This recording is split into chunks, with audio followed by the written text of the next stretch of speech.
So I'm doing flexion on this horse. You guys, if you know me, you know that I'll harp on this issue until I die. But it is so important to put flexion on a horse. A lot of the times, you hear clinicians say bump the halter real hard and stuff like that. I don't disagree with that. However, when you're putting flexion on a horse, I'm going at his pace because he's got his balance, because he's a baby, is not 100% yet. And so, as you know, when you flex a horse to any direction, it sends the energy to the opposite hindquarter. I'm bumping on here a little bit. And he has just picked this up to this extent as of yesterday.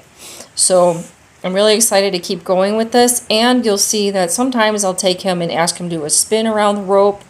I want him to differentiate between, that was a spook, the wind got him.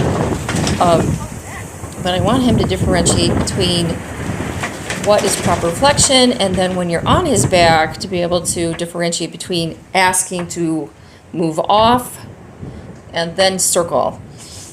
Without flexion, you don't have brakes. Without flexion and flexibility like that, you will have a horse that is super stiff in the neck, and they will power right through your reins if you get into trouble. If they bolt, how are you going to stop them? You can't turn their heads. If they're going to buck, if you don't have flexion, they're going to buck with you and they will pitch you off. So it's just super duper important to overdo this, and in my humble opinion.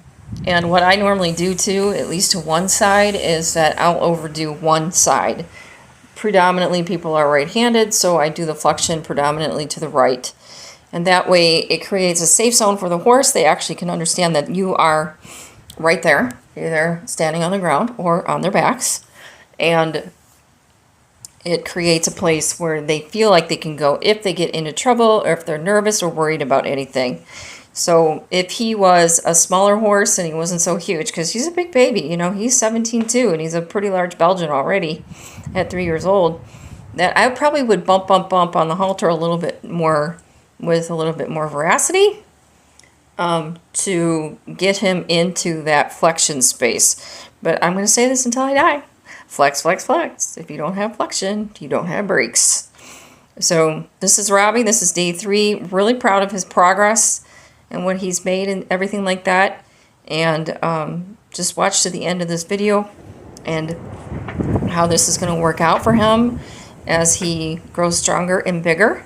And also too, with this kind of flexion at the baby stages, it also encourages yielding the hindquarters. It also yields a kind of a long and low and loose type of situation where he becomes a little more flexible, starts using more of his body parts to be able to do what is necessary while he is under saddle. And I'm taking it easy with him. I understand that. He's a really nice horse. He has absolutely no baggage, and I definitely want to keep it that way. What I'm doing here right now is trying to isolate that opposite diagonal hip, and then go ahead and flex him to the opposite side and see if he goes ahead and turns. Good boy. He's very, very good boy. So he's really getting this down pat. I'm very excited for him. He's done a great job so far. So thank you for joining us here at Eve's Legacy. This is Robbie, day 3, February 6, 2024.